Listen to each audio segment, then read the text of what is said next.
ümumiyyətlə diş ətinin çəkilməsinə səbəb daha çox pis ağız gigiyenasıdır, yoxsa məsələn yanlış fırça seçimi ola bilər, stres ola bilər və yaxud da dişlərin qıcanması, sıxılması ola bilər. Yoxsa bu kimi faktorlarda bir alt səbəb kimi göstərə bilərik? Qeyd etdiyiniz bütün səbəblər diş əti çəkilməsinə səbəb ola bilər.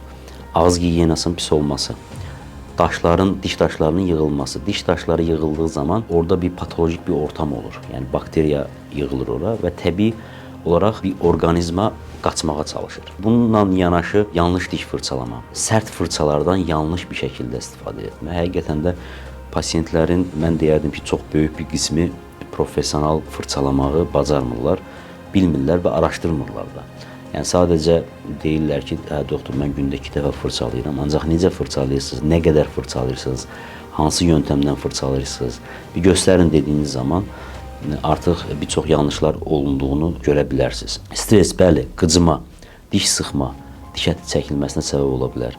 Sərt diş fırçası ilə yanlış yöntəmlər diş fırçalama, diş əti çəkilməsinə səbəb ola bilər. Yanlış konstruksiyalar, yanlış diş ətini qıcıqlandıran və yaxud da ki, diş ətinin cibi dediyimiz o cib hissəsinə, daxilinə daha çox invazyon olan, daxil olan konstruksiya, körpü kənarları və yaxud da blomplar adətən bir diş daşı funksiyası görür və diş əti ondan çəkilməyə başlayır.